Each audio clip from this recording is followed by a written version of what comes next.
Ok, buongiorno a tutti, benvenuti nella grazia e nella pace del nostro Signore, amen. Possiamo alzarci in piedi già, io vorrei cominciare così questa mattina, in segno di rispetto, riverenza al nostro Dio che è già in mezzo a noi, cominciamo a prendere posto e a metterci in uno spirito di adorazione, di lode, di riverenza al nostro Dio che è 3 volte santo. Ti invito ad aprire la parola di Dio se l'hai portata in un versetto bellissimo che si trova nella prima lettera ai Corinzi dell'Apostolo Paolo, prima Corinzi capitolo 15, leggeremo solo il versetto 58, che è un versetto che quasi praticamente chiude la lettera, ma è un versetto che ci incoraggia tantissimo e ci dà una prospettiva per il futuro veramente molto bella per ognuno di noi. E dice così l'Apostolo Paolo in prima Corinzi capitolo 15 versetto 58. Se tu non l'hai trovata puoi leggere sullo schermo. E dice così: perciò, fratelli miei carissimi, state saldi, incrollabili, sempre abbondanti nell'opera del Signore, sapendo che la vostra fatica non è vana nel Signore. La nostra fatica non è vana nel Signore. Noi dobbiamo fare 3 cose però. Queste sono le condizioni che ci fanno vedere i risultati della nostra opera per il regno di Dio. Prima di tutto dobbiamo stare saldi. Questa è la prima esortazione che il Signore ci fa. Ossia, dobbiamo nei momenti di tempeste della nostra vita, quando arrivano le tempeste, le difficoltà, la sofferenza, la prima cosa che noi dobbiamo fare è stare saldi. La barca che il Signore ha preparato per noi non affonderà in mezzo alla tempesta. Non ci darà mai una prova superiore a quello che noi possiamo sopportare. La seconda cosa dice incrollabili. Cosa vuol dire incrollabili? Non dobbiamo perdere la testa. Per un semplice motivo, perché nella barca in tempesta chi ha il timone? È il nostro Dio. Quando Lui è nel timone può arrivare qualsiasi vento, ma la barca rimane a galla perché Lui sa dove andare. Vi ricordate quando i discepoli stavano in mezzo alla tempesta, no? E Gesù dormiva. È incredibile che ci sono delle volte nella nostra vita che sembra che Gesù non ci risponda, dorma, no? Chissà dove è andato il mio Dio. Non mi sta rispondendo. Ma appena i discepoli l'hanno chiamato, lui si è svegliato, ha silenziato la tempesta, e noi dobbiamo fare la stessa cosa. Signore, io ho bisogno di te, ma so che tu sei nel timone della mia barca. E la terza cosa, dobbiamo essere abbondanti nell'opera del Signore. Oggi dobbiamo chiederci cosa sto facendo perché l'opera di Dio avanzi attraverso la mia vita, ok? Il Signore vuole usarci perché la sua opera avanzi nel mondo, ma noi dobbiamo stare abbondanti nell'opera del Signore. Non perdiamo mai l'occasione di servire. Ti ricordi cosa ha fatto Gesù l'ultima notte in cui lui è rimasto in vita? Ha servito. Era là in mezzo ai suoi discepoli, lui ha visto una necessità, si è alzato da tavola, è andato a lavare i piedi ai suoi discepoli, lui è stato abbondante fino alla fine. Noi dobbiamo fare così, noi dobbiamo avere uno spirito di servo, uno spirito di servo, che il Signore ci aiuti ad avere questo spirito di servo. State saldi, incrollabili, sempre abbondanti nell'opera del Signore, sapendo che la vostra fatica non è vana nel Signore. Chiudi i tuoi occhi e comincia a pregare insieme a me. Siamo qua per servire, siamo qua per adorare il nostro Dio. Io so che ciascuno di noi porta qua dei problemi, delle difficoltà, delle angosce, delle sofferenze interiori, personali. Ma so anche una cosa, che il nostro Dio è presente in mezzo a tutto questo. E in questo momento io vorrei pregare perché il tuo cuore si possa calmare. Perché sai una cosa, ho imparato nella mia vita cristiana che tante volte la preoccupazione ci impedisce di vedere la grandezza del nostro Dio. E allora mettiamo la nostra preoccupazione ai piedi del Signore questa mattina e diciamo: Signore, io voglio vedere tu per quello che tu sei veramente. E stamattina io voglio adorarti al di là degli ostacoli che sono presenti nella mia vita. E così noi pregheremo adesso. Signore nostro Dio, nostro Padre, tu sei un Dio di pace, tu sei un Dio che tiene il timone delle nostre vite anche nei momenti più difficili. Non dobbiamo mai dimenticare che tu hai risolto il problema più grande della nostra esistenza, che è la morte. Anche la morte si è dovuta piegare ai tuoi piedi quando tu hai detto è compiuto. Perciò, Signore, nel nome di Cristo Gesù, questa mattina, noi che siamo qua, vogliamo vedere chi tu sei, Signore, questo Dio santo, santo, santo, che mai, Signore, abbandona i suoi figli, mai lascia che i suoi figli affondino nella tempesta. Signore, la tempesta più grande che un giorno passeremo sarà passare da qui all'eternità, ma tu hai vinto anche quell'ultima porta, che è la porta della morte, perché tu sei un Dio di vita, un Dio che porta guarigione al cuore dell'uomo. Signore, porta guarigione questa mattina al cuore di ciascuno di noi, che ogni preoccupazione, ogni ansia, ogni angoscia, ogni cosa che non ha niente a che fare con il tuo regno, Signore, toglila nel nome di Cristo Gesù, e che noi possiamo vederti nella tua dimensione, Signore, un Dio quale tu grande sei. C'è quella bellissima immagine in Apocalisse 4, dove tutti gli angeli, tutti gli uomini attorno al tuo trono di grazia erano là adorando il tuo nome, Signore. Noi vogliamo fare la stessa cosa stamattina, che il tuo spirito, Signore, possa riempire questa sala di culto, che il tuo spirito, Signore, possa mettere nella nostra mente, nel nostro cuore quei pensieri che vengono dal tuo trono di grazia, e che oggi, Signore, ci sia una trasformazione radicale in tanti di noi. Signore, parla al tuo popolo questa mattina attraverso la lode, attraverso la predica, attraverso la comunione fraterna.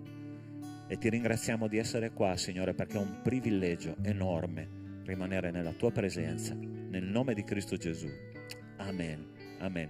Hai già salutato il tuo fratello stamattina? Lascia la tua poltrona, lascia la tua seggiola, dai un abbraccio alla persona vicino a te, una parola di benedizione, perché il popolo di Dio è un popolo che benedice.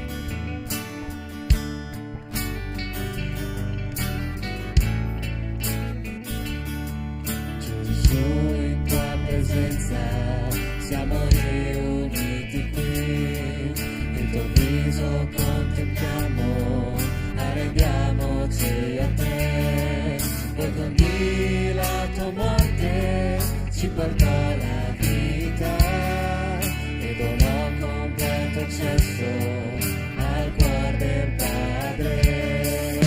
Il velo che separava, mai più separerà. La luce una volta spenta, ora brilla e sempre forte brillerà. Per adorarti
siamo riuniti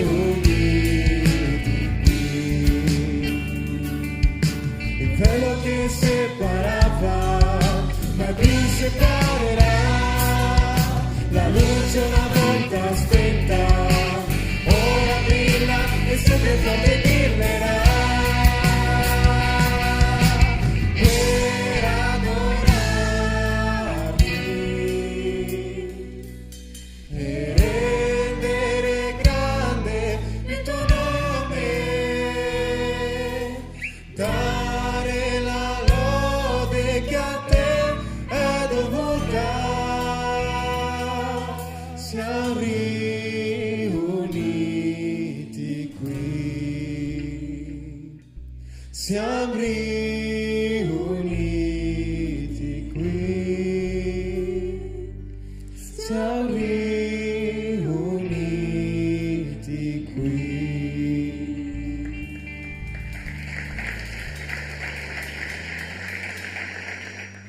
Cantiamo con gioia questa mattina sapendo che il nostro Signore è in mezzo a noi e spesso non ci rendiamo conto, non valorizziamo la possibilità di essere come un gruppo, una famiglia riunita per poter cantare al nostro Dio.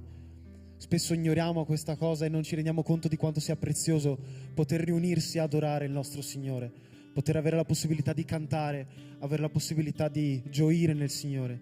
Quindi questa mattina ricordiamoci delle benedizioni che il Signore ci dà, dei miracoli che fa nelle nostre vite che spesso non ci accorgiamo nemmeno. Cantiamo con gioia, con felicità, sapendo che Lui è qui in questo momento. Amen. Cantiamo.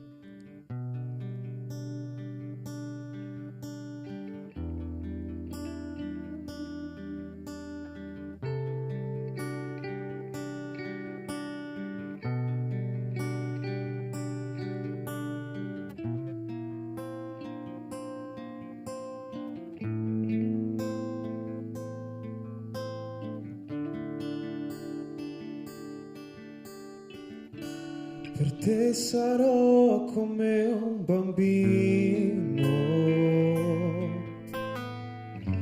e ti amerò per ciò che sei, tornando all'innocenza e credere in te.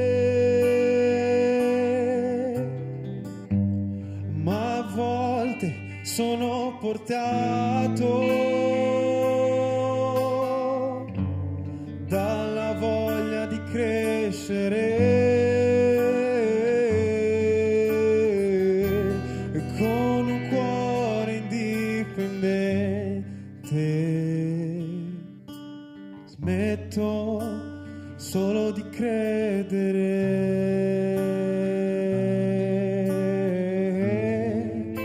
Non posso vivere lontano dal tuo amore, Signore. Non posso vivere lontano dal tuo affetto, Signore. Non posso vivere lontano dal tuo abbraccio, Signore.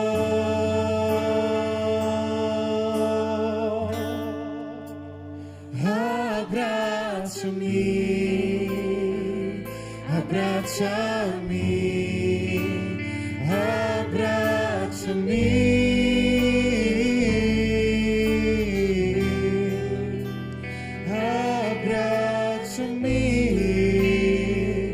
abbracciami con tutto il tuo amore.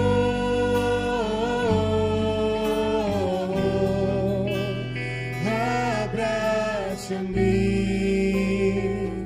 abbracciami, abbracciami, abbracciami con tutto il tuo amore.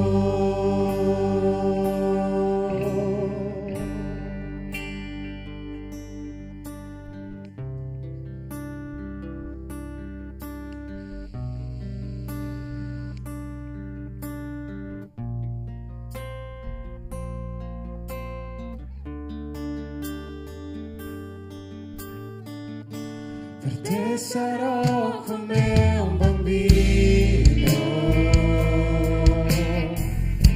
e ti amerò per ciò che sei, tornando all'innocenza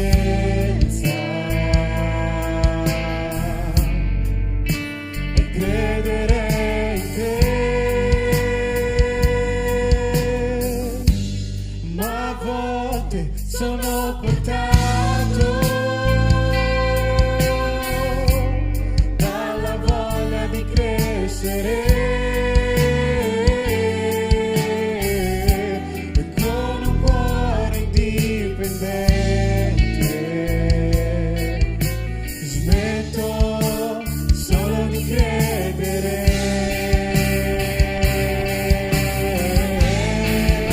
Non posso vivere lontano dal tuo amore, Signore. Non posso vivere lontano dal tuo affetto, Signore. Non posso vivere lontano dal tuo abbraccio, Signore.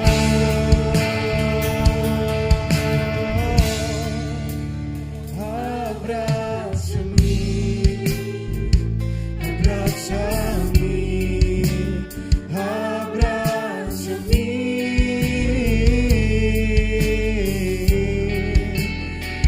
abbracciami,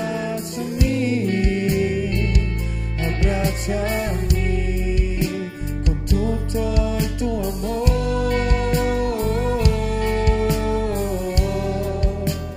Abbracciami, abbracciami,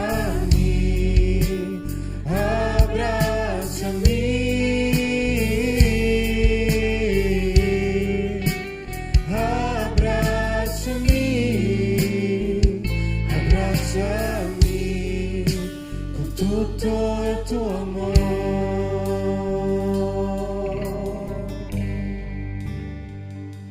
Vogliamo sentire il tuo abbraccio, Padre, vogliamo sentire il tuo amore verso di noi, Signore. Facci sentire la tua pace, Signore.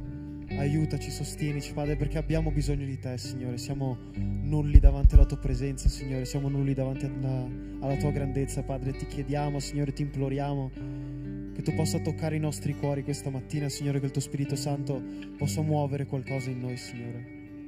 Abbiamo bisogno di te, abbiamo bisogno della tua guida, Padre. E come Chiesa, Signore, chiediamo il tuo aiuto, Padre. Chiediamo che tu possa continuare come hai fatto in tutti questi anni, Signore, a guidarci, a essere la nostra luce, Signore, nel cammino. Grazie per questo momento, Signore. Amen.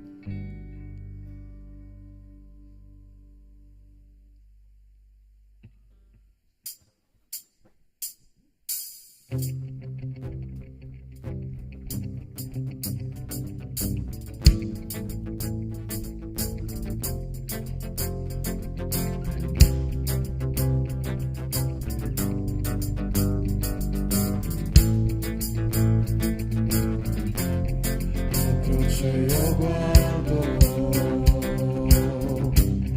il verso e sabato del tuo dolore partecipare, delle tue opere cantare, mio Salvatore, al Calvario mostrò l'amore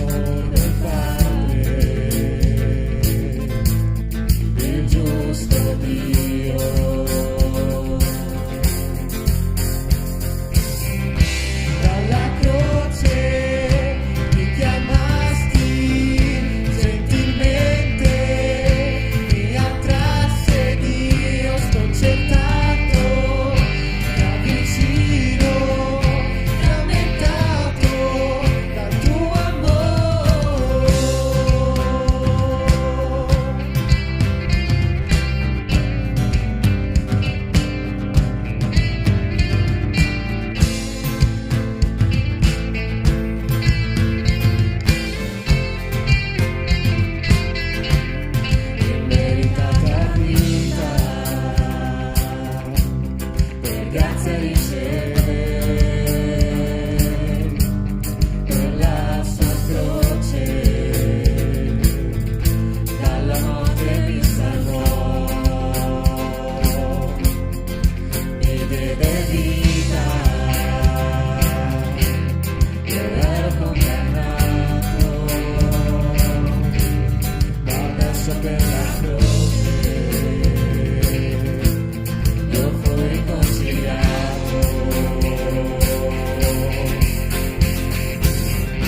Dalla croce mi chiamasti gentilmente, mi attrasse Dio sconcertato, mi avvicino, frammentato dal tuo amore. Dalla croce mi chiamasti gentilmente, mi attrasse Dio sconcertato, mi avvicino, frammentato dal tuo amore. Sconvolgente è il tuo amore.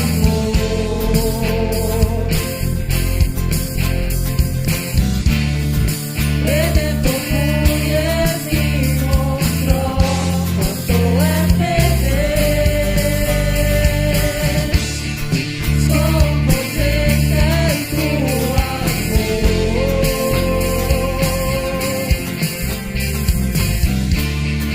Redento fui e mi mostrò quanto è fedele.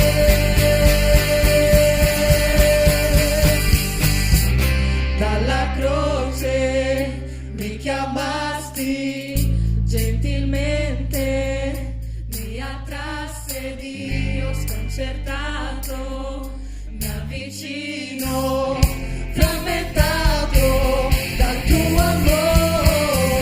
Dalla croce mi chiamasti gentilmente, mi attrasse Dio sconcertato, mi avvicino, frammentato dal tuo amore.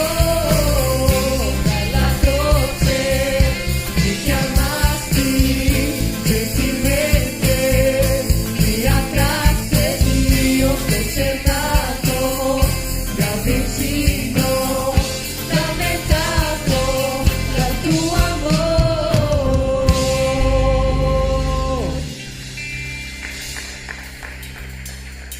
Ti ringraziamo, Signore, per la grazia che ci hai dato, Signore, per la pace che ci dai, per la tua morte in croce, Signore, per la possibilità di vivere una vera vita, Signore, di poter non solo esistere ma vivere in te, Padre, avere una via da seguire, un esempio da seguire.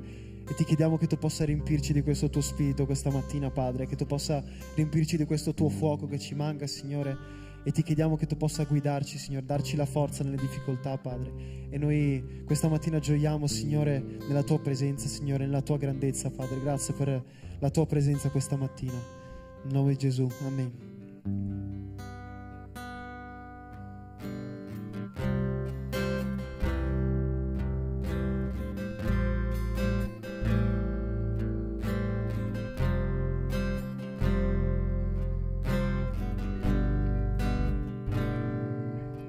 Se il sole tramonta e viene la notte, Tu sei la mia guida. Se la tempesta devo affrontare, Tu sei mio rifugio. Se nel mare io affondo, la tua mano su mi riporta per respirare, mi fai camminare sopra le acque.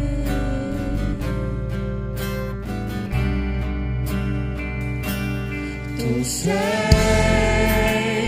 il Dio della mia salvezza.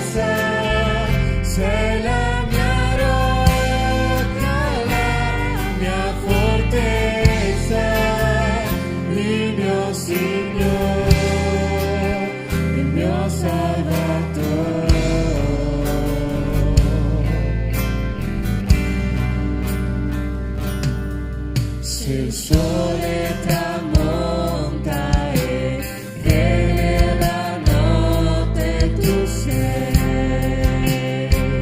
la mia guida. Se la tempesta devo affrontare, tu sei mio rifugio.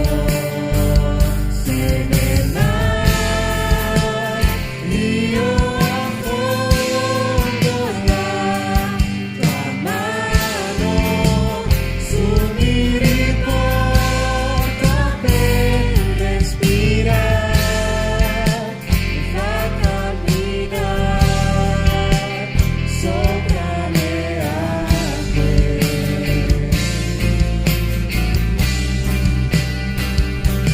Tu sei il Dio della mia salvezza, sei la mia rocca, la mia fortezza, il mio Signore, il mio Salvatore.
Ti ringraziamo, Padre,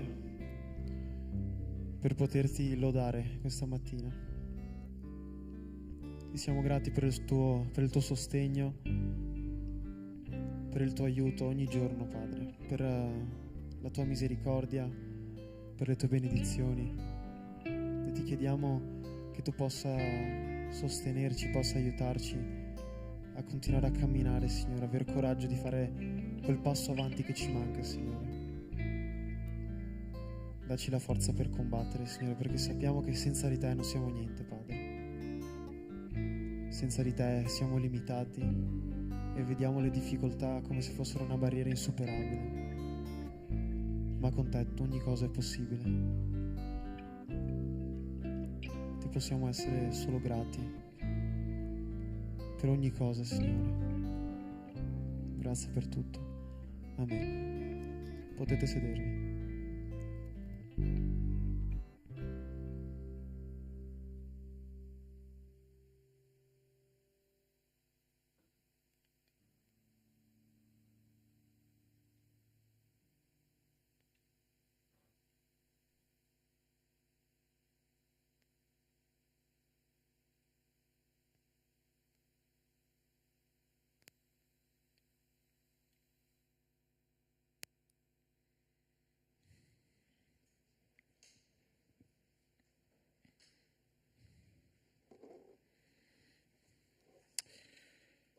Ok, stiamo cominciando a una serie di predicazioni che hanno a che fare con la vita e il ministero di Gesù, no? Abbiamo appena cominciato e saranno prediche che dureranno almeno per qualche mese, no? E oggi mediteremo su un tema che è stato proprio all'inizio del ministero di Gesù, ossia quando Gesù è entrato nel deserto ed è stato tentato dal nemico. E dice così il testo che troviamo in Luca capitolo 4, versetto da 1 a 14, così dice la parola di Dio. Gesù, pieno di Spirito Santo, ritornò dal Giordano e fu condotto dallo Spirito nel deserto per 40 giorni, dove era tentato dal diavolo. Durante quei giorni non mangiò nulla e quando furono trascorsi ebbe fame. Il diavolo gli disse: se tu sei il figlio di Dio, di a questa pietra che diventi pane. Gesù gli rispose: sta scritto, non di pane soltanto vivrà l'uomo. Il diavolo lo condusse in alto, gli mostrò un attimo tutti i regni del mondo e gli disse: ti darò tutta questa potenza e la gloria di questi regni, perché essa mi è stata data e la do a chi voglio. Se dunque tu ti prostri ad adorarmi, sarà tutta tua. Gesù rispose: sta scritto, adora il Signore Dio tuo e a Lui solo rendi il culto.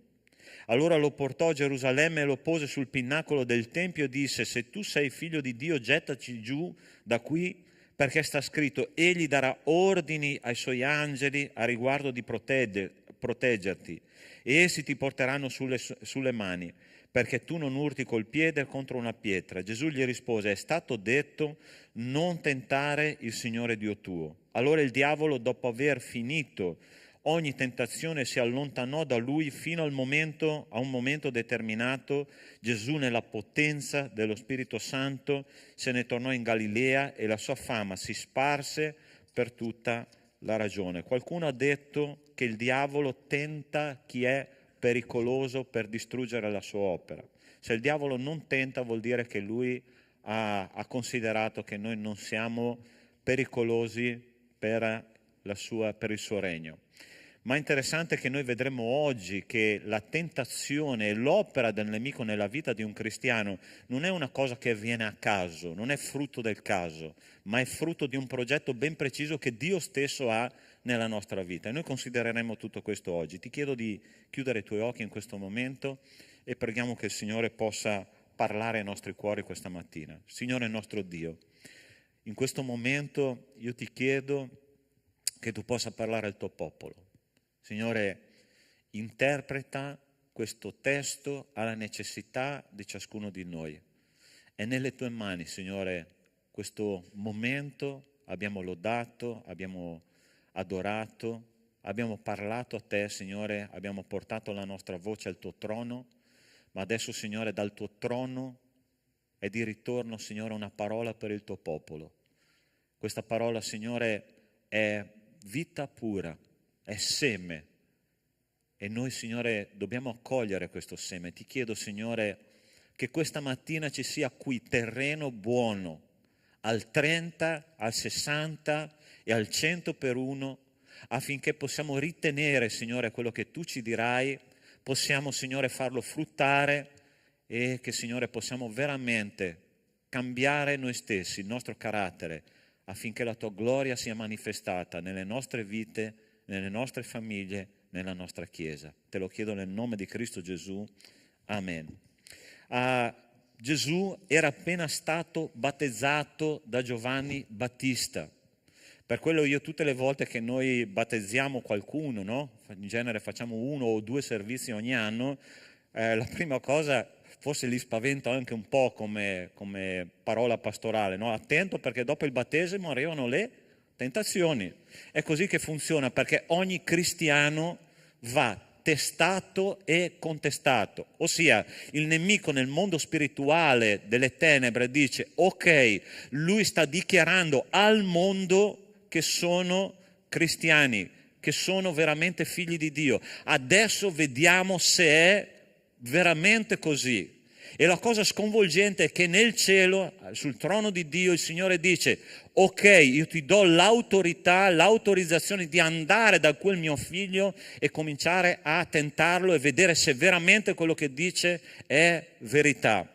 La cosa interessante che è successa anche con Gesù, perciò noi non siamo immuni da tutto questo. Noi dobbiamo considerare che il nemico arriva nella nostra vita, ci tenta e cerca di farci allontanare da Dio proprio su autorizzazione del nostro Signore. Hai visto che cosa dice qua la parola di Dio? Qua il primo versetto dice: Gesù, pieno di Spirito Santo, ritornò dal Giordano e fu condotto dallo Spirito nel deserto per 40 giorni, dove era tentato dal diavolo. Lo Spirito Santo ha portato il Signore Gesù nel deserto per essere tentato dal diavolo. E la prima cosa, la prima brutta notizia che io ti do stamattina è questa: il deserto è estremamente necessario perché noi possiamo maturare nella nostra vita cristiana. Dio ti porterà nel deserto, Dio ti porterà in una difficoltà, Dio ti porterà in una sofferenza, Dio ti porterà dove ci sono ostacoli affinché Lui possa mostrarti che Lui è il grande Dio che Lui dice di essere. Perché nel deserto noi scopriamo due cose: chi è veramente Dio e chi siamo noi. Sai che cosa significa la parola deserto nella lingua ebraica? La parola deserto significa luogo dove Dio parla. Luogo dove Dio parla. Nel deserto non ci sono punti di riferimento. Nel deserto c'è solitudine. Nel deserto c'è sofferenza, nel deserto c'è sete e fame, e ci sono momenti nella vita cristiana, se noi siamo sinceri con noi stessi, che abbiamo passato per questi momenti del deserto, siamo passati per difficoltà, siamo passati per momenti in cui non avevamo punti di riferimento stabile nella nostra vita, ma a un certo punto il Signore ha detto: io sono con te, io ti ho portato qua perché tu devi scoprire chi tu sei e chi sono io. E la cosa interessante è che il popolo di Dio, quando è passato nel deserto per arrivare alla terra promessa, Dio provvedeva ogni giorno con la manna che scendeva dal cielo per il cibo di cui loro avevano bisogno. Dio è Dio e non abbandona mai il suo popolo. Dio è Dio e non abbandona mai la tua vita. Dio è Dio e fornirà tutto quello che ti serve anche durante la sofferenza, anche durante il periodo più buio della tua esistenza, perché la parola di Dio dice, Salmo 23, dice: quando anche dovessi passare per la valle dell'ombra della morte, io non temerò nessun male perché tu sei con me. Questo è il nostro Dio, gente. Ma è necessario il deserto. E sai perché è necessario il deserto? Stai attento a una cosa che adesso ti dico. Questi tre simboli sono fondamentali per capire la vita cristiana pratica. L'Egitto rappresenta, quando il popolo di Israele abitava nell'Egitto, l'Egitto rappresenta il peccato che opprimeva e che teneva incatenato il popolo di Israele in schiavitù.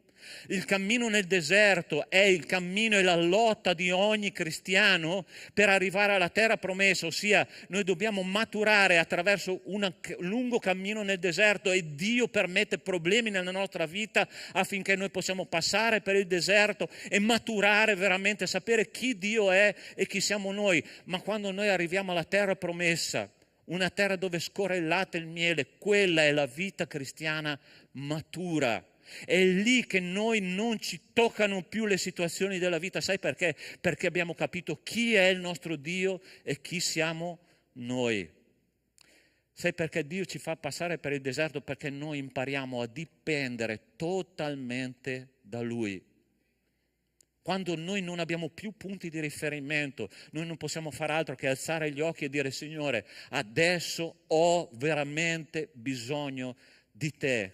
Ti do una brutta notizia: il cuore umano è talmente orgoglioso, è talmente pieno di sé, che a volte noi abbiamo bisogno di una malattia per capire quanto noi siamo fragili. A volte noi abbiamo bisogno di una situazione che non riusciamo a risolvere per dire: Signore, ho bisogno di Te veramente. E lì noi non possiamo più contare sulla nostra intelligenza, non possiamo più contare sulla nostra forza, non possiamo più contare sul nostro conto in banca, non possiamo più contare sulla nostra salute, ed è estremamente necessario che noi passiamo momenti difficili perché noi impariamo a dipendere da Dio. Guarda che cosa incredibile quando passiamo problemi noi. La prima cosa che noi facciamo è: Signore, ho bisogno che Tu mi dia l'acqua in questo deserto perché io ho sete e la voglio adesso. Questo è quello che noi facciamo. Interessante che il popolo di Israele, quando ha passato i confini dell'Egitto, è arrivato davanti al Mar Rosso e il Signore ha aperto le acque del Mar Rosso, ti ricordi questo episodio descritto nella parola di Dio? Sono passati attraverso queste acque un miracolo incredibile, sono passati dall'altra parte e quando il Mar Rosso si è richiuso sugli egiziani che lo inseguivano, sai che cosa è successo? Che hanno cominciato a fare festa, Maria, la sorella di Mosè, ha cominciato a fare una lode incredibile, tutto il popolo ha partecipato, tu immagina 2 milioni di persone lodando e adorando il Signore, deve essere stato un culto pazzesco, ok? È una lode meravigliosa, perché? Perché il Signore aveva provveduto alla salvezza del suo popolo, ma 5 minuti dopo loro arrivano alle acque di Mara.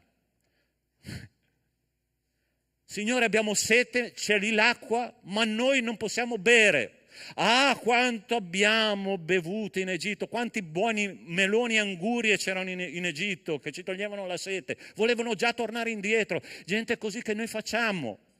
Quando abbiamo una difficoltà noi ricordiamo le cose del passato, si stava meglio quando si stava peggio, hai mai sentito questo proverbio? Si stava meglio quando si stava peggio, no, prima eri schiavo del peccato, adesso sei libero. E adesso ci sono le difficoltà, adesso ci sono le necessità, sei nel deserto, ma il Signore provvede per te, il tuo Dio non ti abbandona mai, perché il nostro Dio si chiama Emanuele, che vuol dire Dio con noi. È così, è lì a fianco a te nei momenti difficili e Lui non ti molla dalla mano, ma la nostra percezione di Dio nel deserto è molto strana.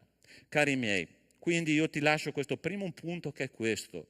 Sono necessari i deserti affinché noi possiamo imparare a sapere chi veramente noi siamo, dei lamentosi, delle persone che esigono cose da Dio, delle persone che vogliono le cose adesso nel nostro tempo, ma il Signore dice: io sono con te, non ti abbandono. Arriverai alle acque di Mara, avrai sete, ma io getterò un bastone nell'acqua e quell'acqua diventerà dolce e quell'acqua tu la potrai bere, perché io sono il Dio dei miracoli, il Dio che trasforma l'acqua amara che tu stai bevendo in qualcosa di dolce attraverso la croce di Cristo, perché quel bastone rappresenta esattamente la croce di Cristo. Amen.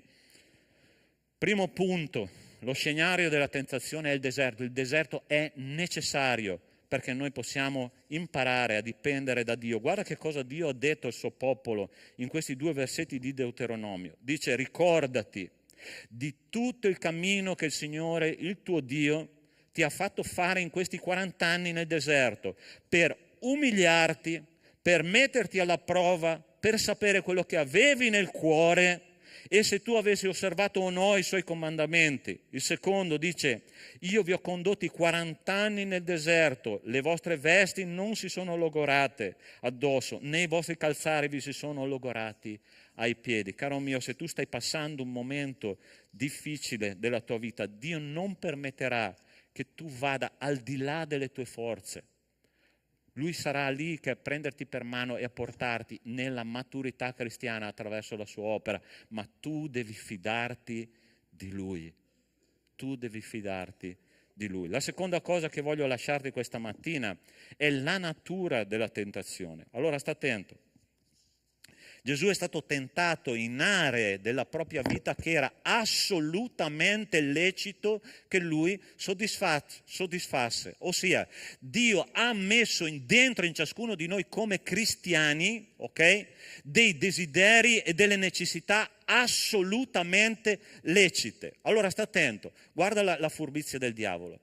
Lui aveva, dopo 40 giorni, dice la parola di Dio, lui ebbe fame.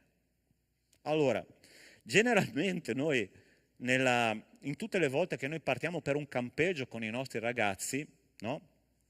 Noi facciamo, prima di partire, facciamo 3 giorni di digiuno, ok? Il primo giorno, bene o male, riesci a cavartela con un po' di succo di frutta, ok? Secondo giorno, c'è ancora succo di frutta, ma lo stomaco comincia già a protestare, no? Perché tu sei abituato a mangiare. Il terzo giorno è il più difficile di tutti, perché tu sai che al terzo giorno c'è la risurrezione della fame. Okay? Ossia, tu cominci a guardare le maniglie della porta, sembrano dei cannelloni ripieni di carne, no? tu cominci ad avere le allucinazioni da fame. Io dico, Signore Gesù, come tu hai fatto 40 giorni a digiunare? È una cosa impressionante. E a quel tempo non c'era il succo di frutta, lui semplicemente beveva acqua per 40 giorni. E dopo 40 giorni il nemico è andato da lui e gli ha offerto di mangiare. Era un desiderio lecito, era un bisogno lecito, sì o no, di mangiare? Sì o no? È come se era lecito. Ed è interessante che il diavolo non ci tenta mai con cose assurde, fantascientifiche, ci tenta con dei bisogni leciti. Ma è interessante che Gesù in quel momento ha detto no, perché sta scritto così. Adesso non è il momento di mangiare cibo, ma Gesù ha risposto, adesso è il momento di mangiare la parola di Dio. Perché io non vivo di solo cibo, ma io vivo di ogni cosa che procede dalla bocca del Signore. Ci sono persone che vogliono le cose, le benedizioni di Dio e i desideri illeciti del proprio corpo, della propria anima e del proprio spirito, ma nel momento in cui noi vogliamo e non quando Dio vuole. Gesù è stato tentato in 3 aree, quella fisica, quella psicologica e quella spirituale. Ce n'è una che è terribile di tentazioni. Allora sta attento, Gesù era il Messia, sì o no? Sì? Lui doveva essere riconosciuto dal suo popolo, è vero o no? Aveva tutti i diritti di essere riconosciuto dal suo popolo perché lui era il vero Messia. Ma Satana sapeva che lui non sarebbe stato riconosciuto dal suo popolo. E allora gli ha fatto la proposta. Gli ha detto, guarda, se tu mi ascolti, io ti prendo, ti porto sul pinnacolo del Tempio, tu cosa farai? Ti butti giù dal Tempio, no? Ed è subdola questa tentazione talmente forte perché Satana ha usato perfino la parola di Dio. Ha usato una parte della parola di Dio. Dice perché sta scritto che se tu ti butti gli angeli ti sosterranno. Allora tu provi a immaginare la scena. Sotto nel Tempio c'erano tutti i sacerdoti che stavano operando le loro funzioni religiose. Gesù si butta giù dal Tempio, no? A corpo morto. E a un certo punto il suo corpo viene sostenuto a mezz'aria dagli angeli. Che cosa avrebbe fatto il suo popolo? Finalmente è arrivato il nostro Messia. Tutti avrebbero riconosciuto Gesù come il Messia aspettato, perché l'aspettativa messianica era altissima. Ma Gesù ha detto, no caro mio, perché non sarà attraverso questo miracolo gratuito che il mio popolo mi riconoscerà, ma attraverso l'amore che io avrò. Adesso non è il momento di essere riconosciuto come Messia, adesso è il momento di soffrire, perché mio padre mi ha detto che io devo passare per questo deserto. Ci sono persone che vogliono la benedizione nel momento sbagliato e quindi dicono io voglio la benedizione adesso ma senza avere fame della parola di Dio. Io voglio la maturità adesso ma non voglio passare per il deserto. Io voglio essere riconosciuto come una persona di valore ma non vogliono passare per l'umiltà. Gesù ha detto no, adesso non è il momento della gloria, adesso non è il momento di mangiare cibo, adesso non è il momento di essere l'uomo più potente dell'universo, ma adesso sono 3 momenti. È il momento dell'umiltà, è il momento di aver fame della parola di Dio e è il momento della sofferenza. E cari miei, noi abbiamo benedizioni quando passiamo attraverso queste 3 livelle, questi 3 filtri. Dobbiamo passare per l'umiltà, dobbiamo passare per la fame di Dio e dobbiamo passare anche per la sofferenza. Lì tu arriverai al traguardo e tu avrai la benedizione di Dio nel tempo giusto. Satana ci tenta su desideri illeciti, ma noi la riportiamo a un momento cronologico nostro umano, che quando ce la prendiamo prima del tempo purtroppo non è benedizione, diventa una maledizione. Allora sta attento, siccome io pungo sempre un pochino i giovani e gli adolescenti, lo farò anche stamattina, ok? Ma li pungo perché gli voglio tanto bene e perché voglio che questa generazione sia una generazione che cambi veramente la generazione attorno a loro. Arriva Satana, messo in pratica, e dice, sai, chi è che ha creato la sessualità? È stato Dio. Perciò, cosa c'è di male avere un rapporto prematrimoniale? Perché è una benedizione che Dio ti dà. Ed è interessante che quando noi cadiamo in questa trappola, purtroppo cadiamo nella tentazione e lo Spirito Santo si spegne e lo Spirito Santo si rattrista e noi cominciamo a fare una strada laterale che non segue la via di Dio. Perché? Perché abbiamo voluto prenderci una benedizione di Dio prima del tempo che Dio ce la dia, ossia all'interno di un matrimonio santo dove Dio benedirà la sessualità come Lui vuole, secondo i Suoi parametri e con la Sua presenza. Hai capito l'applicazione pratica di questo? Dio vuole darti benedizioni. La tentazione è prendi la benedizione prima che quel tempo di Dio arrivi. Noi viviamo in un tempo che si chiama il tempo Cronos, che è il tempo umano. Dio abita in un altro tempo che è il tempo Kairos, che è il tempo eterno di Dio, e quando arrivano le benedizioni è perché Lui ce le sta dando, non perché noi ce le stiamo prendendo. Quindi la seconda cosa che ti voglio lasciare è questa: rimanda la tua soddisfazione personale e aspetta che Dio ti dia la benedizione al tempo giusto. Dio provvederà nel momento giusto. Non prenderti le benedizioni da solo, perché diventano maledizioni, diventano problemi nella tua vita, diventano mal di testa nella tua vita. Aspetta che Dio ti dia le cose nel tempo giusto. La natura della tentazione è avere dei bisogni illeciti senza la benedizione dello Spirito Santo di Dio. La vittoria sulla tentazione. Terzo punto. Gesù non ha resistito semplicemente dicendo no alla tentazione. C'è un grande errore che noi facciamo quando Satana viene da noi a tentarci e cercare di farci cadere.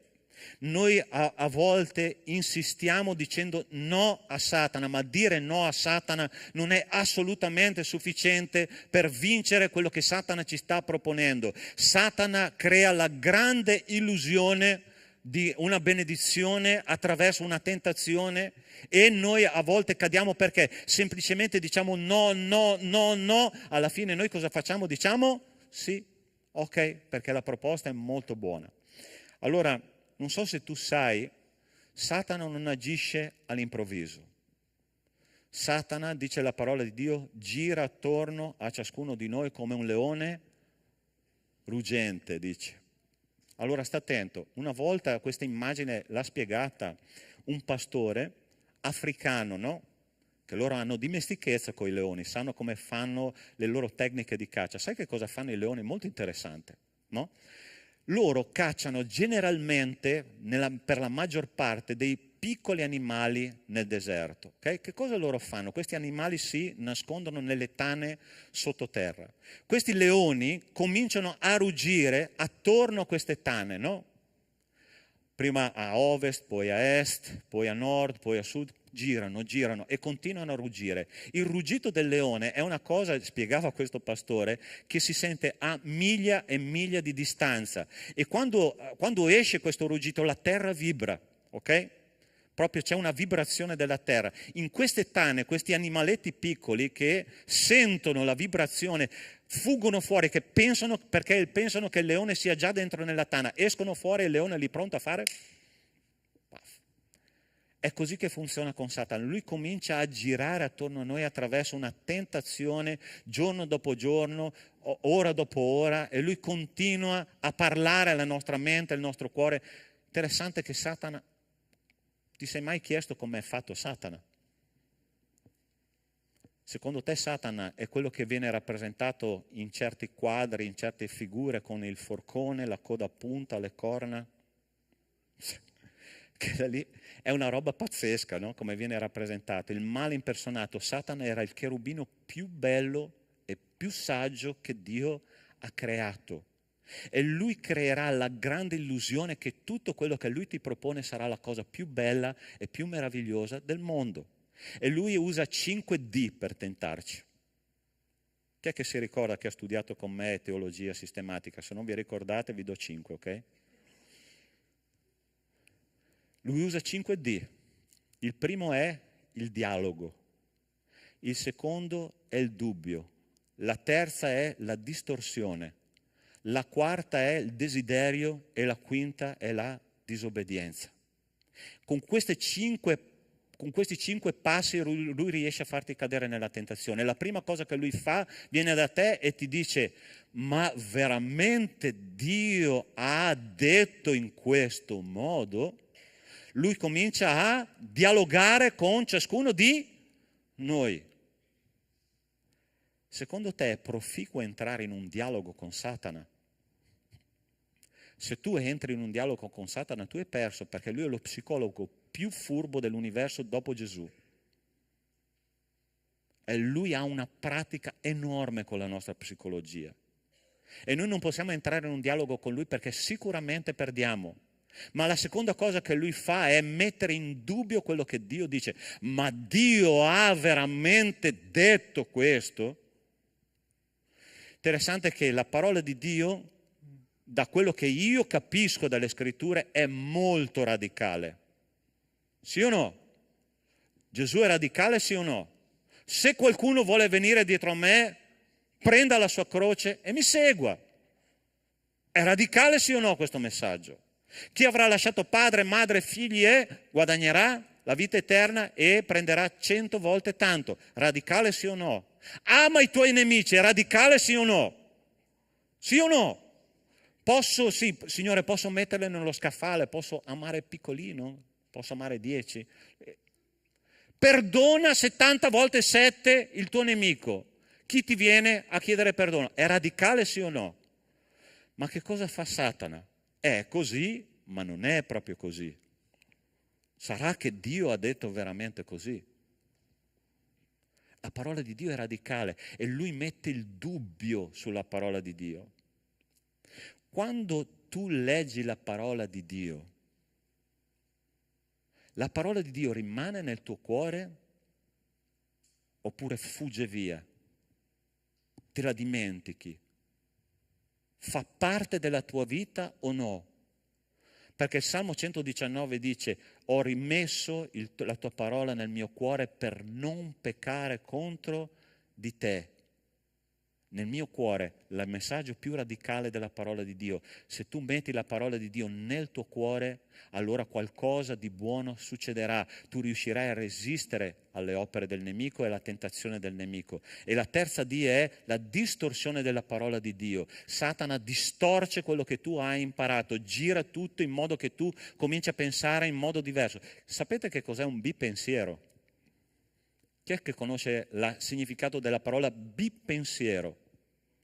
Credere a due verità opposte l'una all'altra, sapendo esattamente che quelle due verità sono in contrasto tra loro. Sì, io credo quello che dice la parola di Dio, ma non credo che questo succederà nella mia vita. Ti è mai capitato? Questo vale per lui, ma non vale per me. Perché Satana arriva lì da te e ti dice: quello che Dio ti ha promesso lui non lo sta compiendo. E tu ci credi. Perché? Perché lui è arrivato alla terza D, che è la distorsione della parola di Dio. Dio non si occupa di te. È questo che succede tante volte nella mente di un cristiano, un bipensiero. Siamo divisi in due, spaccati in due. Perché? Perché noi crediamo un po' alla parola di Dio e un po' crediamo a Satana, e è riuscito a distorcere quello che Dio ti dice e non credi più nel Dio della parola di Dio. A volte noi crediamo in un Dio immaginario, un Dio che è proiezione della nostra mente, ed è quello che Satana vuole fare, che noi crediamo che un Dio che è proiezione della nostra mente, o meglio ancora della sua. E Dio dice: no, non cadere nella distorsione della parola di Dio. Quando tu hai accettato anche la distorsione della parola di Dio, arrivi alla quarta D, che è la parola desiderio. Quello che Satana mi ha proposto comincia a piacermi. E la donna osservò che il frutto era buono per mangiarlo, di sapore e per diventare come Dio. Quando noi cadiamo nel peccato, allora guardiamoci negli occhi adesso, ok? Chi è peccatore qua dentro? Alzi la mano. Ok, siamo in buona compagnia, no? È interessante che il peccato all'inizio è dolce. Tu sai di cosa sto parlando, vero? È come una ciliegina. Sai come sono le ciliegie, no? Tu mangi la prima, Signore, la seconda e la terza, e poi ti mangi una ciotola intera di ciliegie, poi ti viene una pancia grossa così, almeno a noi che siamo vecchietti. Ma il peccato è questo. E quando tu hai finito di mangiare quella ciotola dolce, tu apri gli occhi e dici, ma è tutto qua veramente quello che Satana mi proponeva? E tu cominci, almeno a me succede così, ok? A sentire quel vuoto dentro nello stomaco. Cominci a sentire un malessere interiore. È un desiderio profondo di dire, Signore, liberami da tutto questo.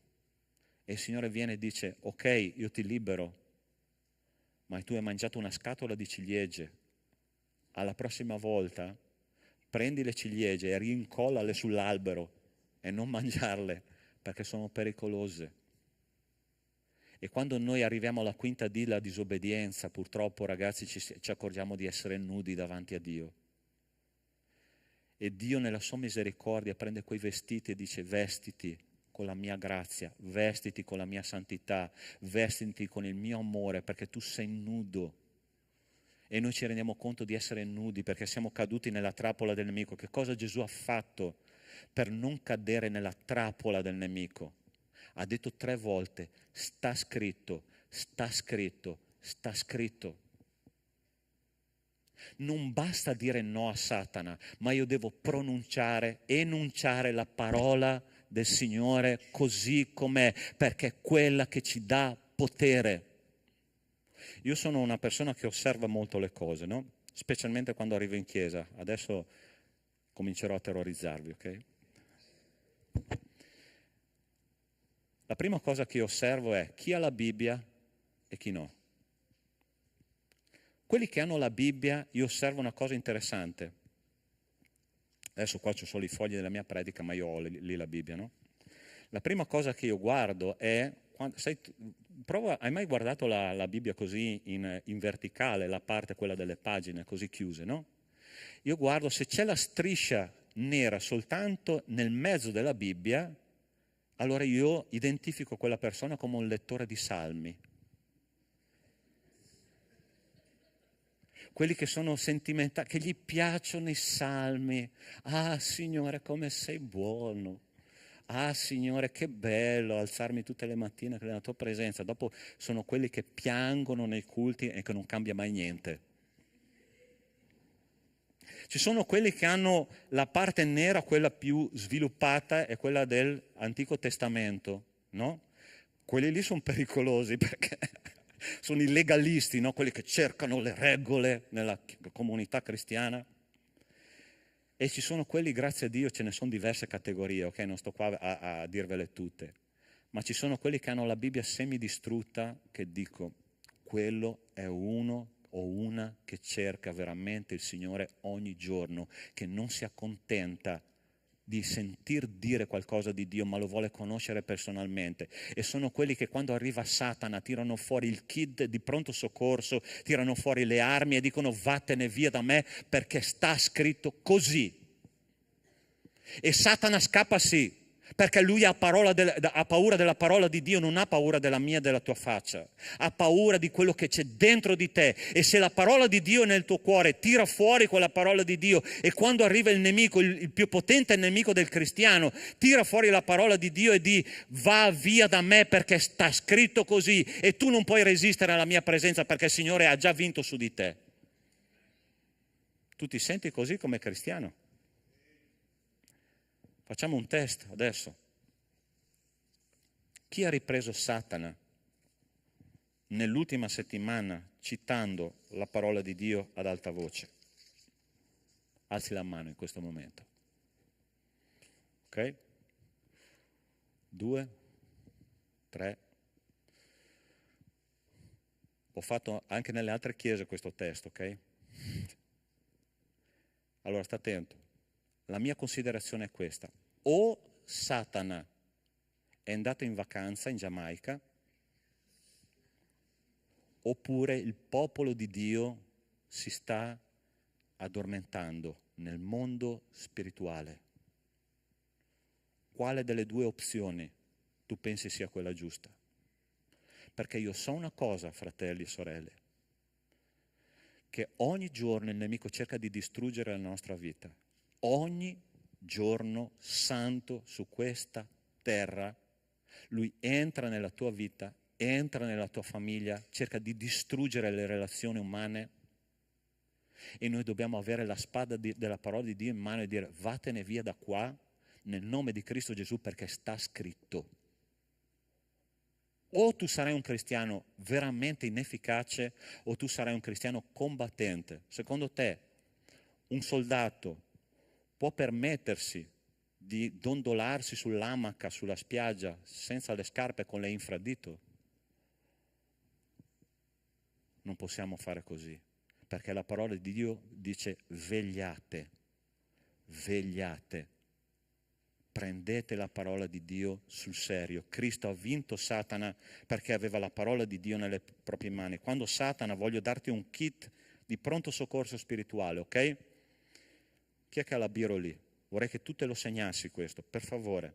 Okay? Quando Satana verrà e ti dirà che Dio non provvederà per la tua vita, ricorda le parole dell'Apostolo Paolo, Filippesi 4,19, che dice il mio Dio provvederà ogni vostro bisogno secondo la sua gloriosa ricchezza in Cristo Gesù. Vattene via perché il mio Dio provvederà magnificamente ogni mia necessità secondo le ricchezze che sono in Cristo Gesù. Amen, Chiesa.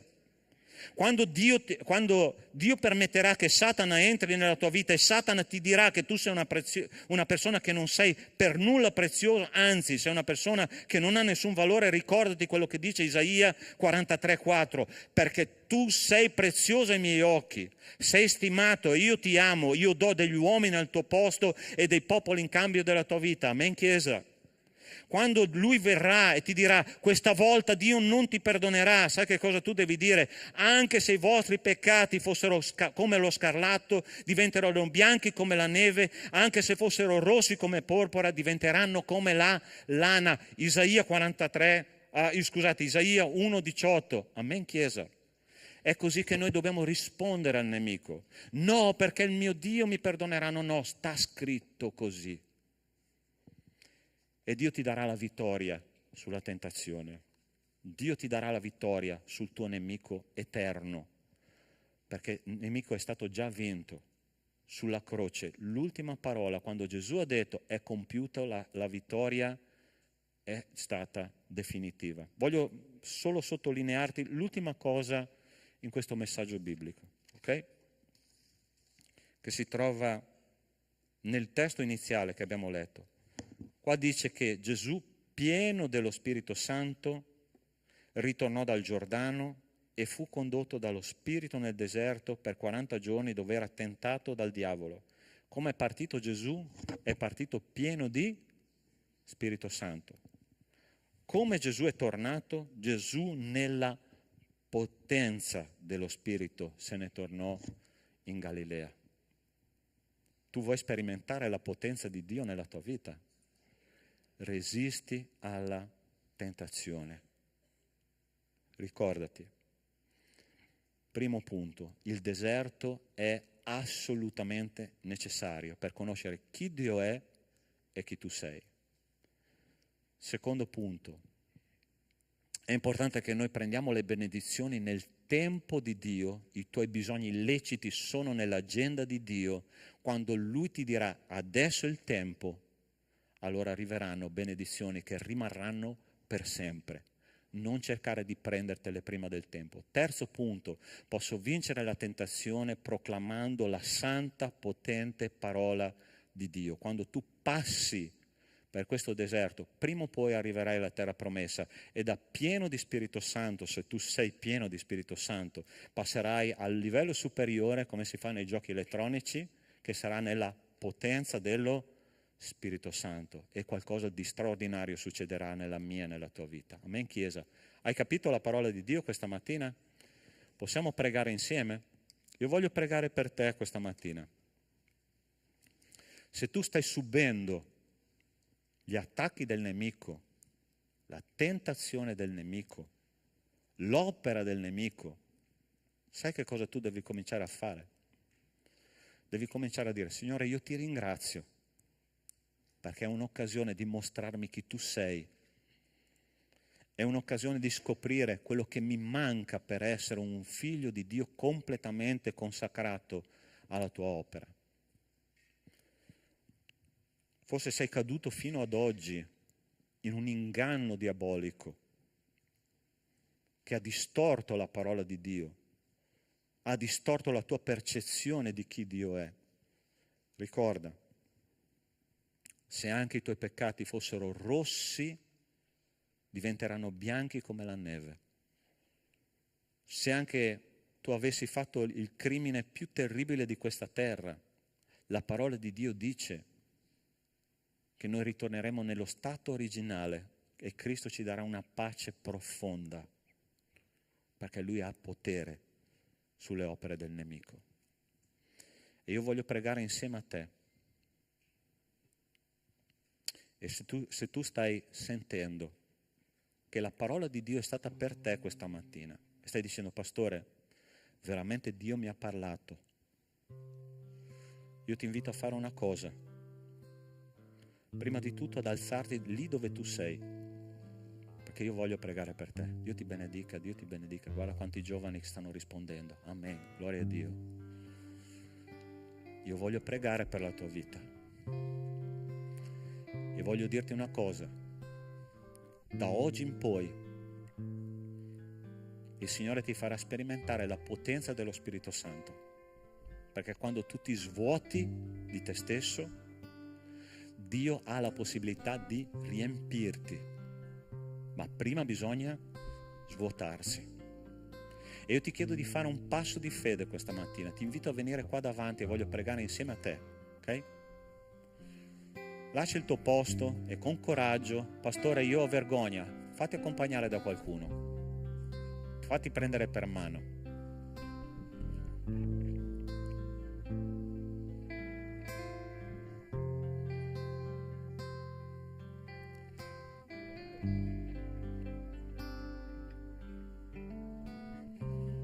Prendi, abbraccia il tuo fratello che è vicino a te, così, ok? È un momento tuo personale con Dio, ma è anche un momento di comunità. Un momento in cui il Signore ti sta dicendo che Lui ti ama profondamente. E se il nemico è venuto e ha cercato di farti cadere, l'unica ragione è perché tu sei pericoloso per il regno di Satana. Lui non va a tentare persone che non sono pericolose. In questo momento noi pregheremo che noi possiamo essere completamente liberi, catene spezzate e vita piena della pace di Dio. Guarda il tuo peccato, guarda la tua fragilità e di Signore, rendimi forte, perché tu sei forte e tu abiti in me. Signore nostro Dio, nostro Padre, io ti ringrazio e ti benedico, perché non è il predicatore, Signore, che fa la differenza, ma è la tua parola. E la tua parola è giusta, è santa, è potente, cambia le nostre vite. Questo seme, Signore, che è stato messo questa mattina, che trovi buon terreno e che porti frutto al 30, 60 e al 100. Signore, cancella ogni singolo peccato qua stamattina. Pulisci, Signore, la nostra anima fino in fondo nel nome di Cristo Gesù. E per il potente sangue che è stato versato sulla croce, Signore, rendici delle persone libere. Padre, io ti ringrazio perché questi fratelli hanno fatto un passo di fede e stanno dicendo: io credo in quello che tu hai detto, Signore. Benedicili e farli tornare a casa con la piena consapevolezza che tu sarai sempre con loro fino alla fine del tempo. Te lo chiediamo nel nome di Cristo Gesù. Amen. Amen. Puoi dare un abbraccio alla persona vicino a te? Sì? Dio ti benedica.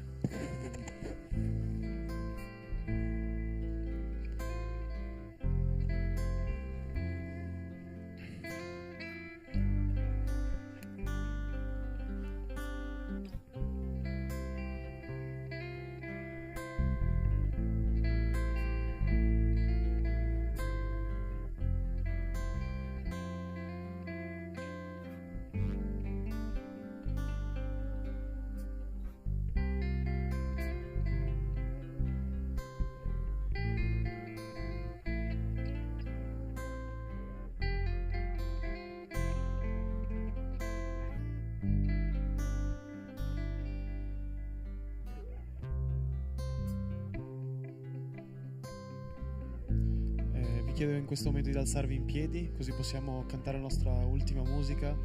E adesso ci sarà il momento delle offerte. E se avete piacere in questo momento di dare qualcosa, di poter contribuire per l'opera del Signore, questo è il momento di farlo. Cantiamo.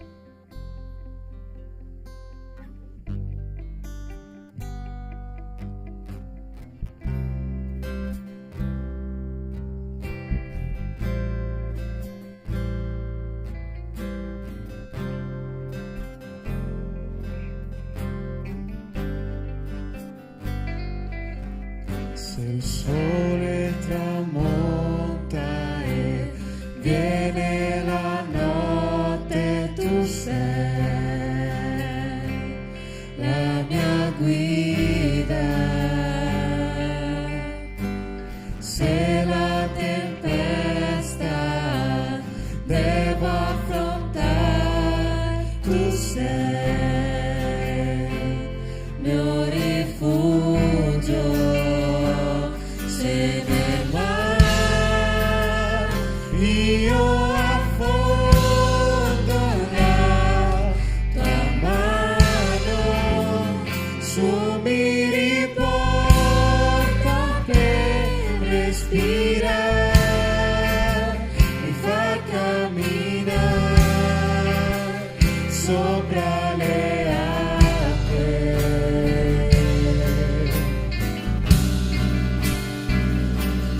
Tu sei il Dio della mia salvezza, sei la mia rocca, la mia fortezza, il mio Signore, il mio Salvatore. Alleluia.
Ti ringraziamo, Padre, per questo momento.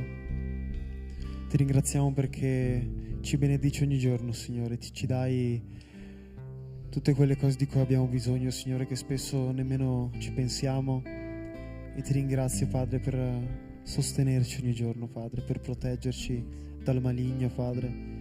Ti chiediamo che tu possa continuare nelle nostre vite a guidarci, ad aiutarci, soprattutto questa settimana che verrà, Padre. Ti chiediamo che il tuo Spirito Santo possa parlare ai nostri cuori, Signore, che possiamo essere pronti per sentire la tua voce, Padre. Nel nome di Gesù, amen. Potete sedervi.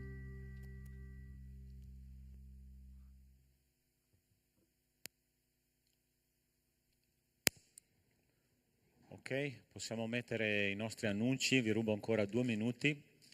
Ministero sociale, quindi stiamo raccogliendo beni di prima necessità per le famiglie in difficoltà. Se tu vuoi portare un cestino di basico, sia con alimenti, con prodotti per l'igiene della casa e l'igiene personale, puoi rivolgerti ai nostri diaconi. Dove sono i nostri diaconi? Qua, Jonas, Clelia, eccoli là, George, eccolo là in fondo. Se potete alzarvi così vi guardano e sapete chi siete. Ecco, Pietro qua davanti. Ok?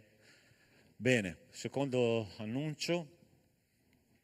Ok, il nostro Meet Camp Campeggio Giovani dal 31 di ottobre al 3 di novembre. Allora le iscrizioni sono state spostate fino al 22 di questo mese perché alcuni fratelli ricevono lo stipendio il 15 e quindi abbiamo prolungato di una settimana in più perché praticamente saremo già alla fine delle iscrizioni. Abbiamo 9 iscritti però. Carissimi, iscrivetevi, ok? Sarà un campeggio molto benedetto dal Signore. Il tema sarà predicare il Vangelo in una società che lo rifiuta o in una società ostile. Quindi vedremo storie di personaggi biblici che hanno predicato nonostante avessero dei grossi ostacoli, dei grossi impedimenti nelle loro vite e hanno continuato a predicare la parola di Dio con coraggio, ok? Andiamo avanti. Sì, perché questa sarà, sì. Là al campeggio faremo un evento speciale nella serata che sarà una cena anni 60, quindi preparatevi vestiti anni 60, pantaloni ad elefante, camicie con i fiori, capito come andava in quel tempo, occhiali tondi a specchio, va bene, e bandana per poter fare figli dei fiori, ok? Andiamo avanti. No, basta, no, non è vero. Abbiamo un ospite speciale oggi, ok? Alice, vieni qua davanti. Adesso vi dico perché questa... Allora, intanto la prima cosa, non fatevi ingannare dalle apparenze, ok? Lei è piccolina, minutina, però questa ragazzina che fa parte della nostra comunità non viene tanto per un semplice motivo, perché in questi ultimi mesi, ma soprattutto anni, giusto anni, lei ha fatto tantissimi sacrifici. Un giorno lei mi ha detto: pastore, io credo in Cristo e voglio onorare Cristo con la mia vita.